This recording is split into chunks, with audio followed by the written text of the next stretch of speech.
Bismillahirrahmanirrahim. Assalamualaikum warahmatullahi wabarakatuh. Alhamdulillahirabbil alamin wa bihi nasta'in ala umuri dunya wa din wassalatu wassalam ala asrafil anbiya'il mursalin wa ala alihi wa ajmain. Amma ba'du. Yang saya hormati Ibu Sukma Mahelda SE MPD selaku dosen pengampu usul fikih dan kaidah fikih. Saya Beni Ardan, mahasiswa STI Syariah Bengkalis, Prodi Manajemen Bisnis Syariah semester 4. Saya akan menjelaskan materi usul dan kaidah fikih, yaitu tentang ihtisan dan istisab dalam ekonomi. Pengertian ihtisab.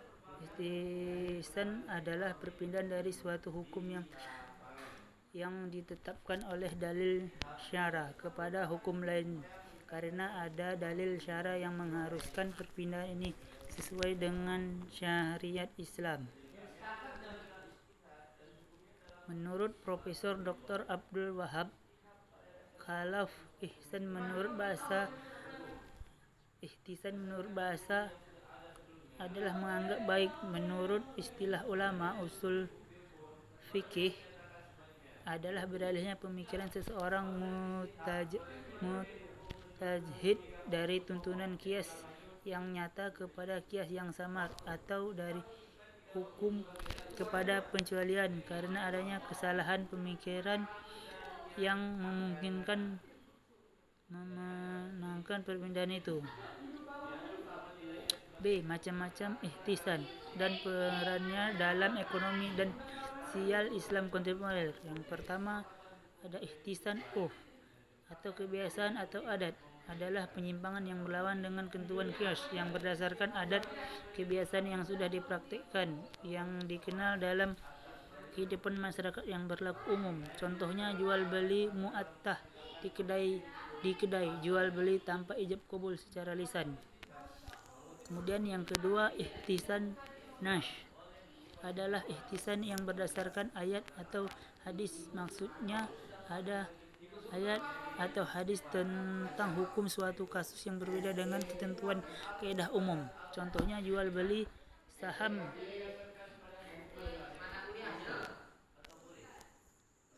atau pesanan, dalam arti kata dalam jual beli barang yang diperjualbelikan belum ada tempat. Contoh yang ketiga ada ihtisan daruri, terpaksa, adalah ihtisan berdasarkan keadaan darurat atau terpaksa yang menyebabkan seorang mujtahid tidak melakukan kaidah umum atau qiyas. Contohnya ketika menabung di bank konvensional di daerah yang belum ada bank syariah, atau bekerja di bank tersebut karena belum mendapatkan pekerjaan yang lainnya atau yang halal. Yang keempat, ihtisan istilahi adalah ihtisan yang standarnya adalah masalah. Dalam hal ini ulama berpindah dari dalil yang biasa atau umum ke dalil yang lebih khusus berdasarkan pertimbangan maslahat.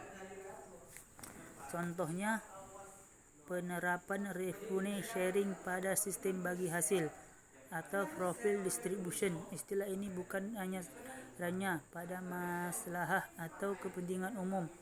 Ini juga terdapat surah Al-Baqarah ayat 283.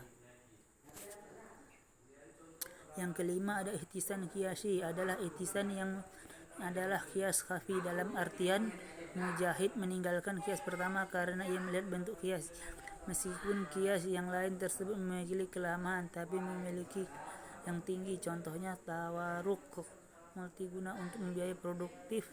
Mayoritas ulama menyetujui bayi ta'aruf ini, namun menurut Umar Abdul Aziz, Ibnu Taimiyah dan Ibnu Qayyim adalah makruh. C. Pengertian ihtisab. Istilah istihab dalam Islam merupakan upaya mendekatkan peristiwa hukum dengan peristiwa lainnya sehingga keduanya dinilai sama. Lebih lengkapnya mengutip Junal Istisab dan hukumnya dalam Islam oleh Ridwan.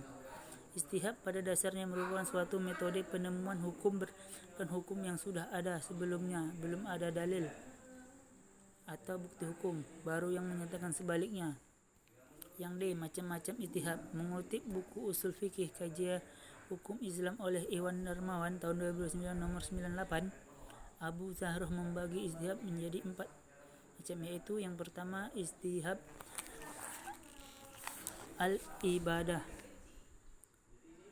al-ibabah, al-ansyiyah, ijtihad yang didasarkan pada hukum asal, yaitu mubah atau boleh. Penerapan ke ini banyak terkait dengan masalah mualah seperti terkait makanan dan minuman. Selama tidak ada dalil yang melarangnya, maka hal tersebut diperbolehkan, sebab pada dasarnya segala sesuatu di bumi ini oleh Allah bagi kehidupan manusia. Yang kedua ijtihad al-baroh al-asyiyah. Ijtihad ini berdasarkan prinsip bahwa pada manusia bebas dari akal aktif sampai adanya dalil yang mengubah tersebut. Atas dasar manusia bebas dari kesalahan sampai ada bukti. 3. Ijtihad al-hukmi didasarkan atas tetapnya hukum yang sudah ada sampai ada dalil mencabut. Contoh, seorang yang sudah jelas melaksanakan akad pernikahan, maka status pernikahan tersebut berlaku sampai terbukti adanya perceraian. Kemudian ada yang keempat, ijtihad al-washfi. Istilah ijtihad yang didasarkan atas anggapan tetapnya sifat yang ada dan diketahui sebelumnya sampai ada bukti yang mengubah. Misalnya, sifat air yang diketahui suci sebelumnya akan tetap suci sampai ada bukti yang menunjukkan air itu menjadi najis. Demikianlah pembahasan yang saya paparkan. Lebih dan kurang saya mohon maaf. Wassalamualaikum warahmatullahi wabarakatuh. Terima kasih.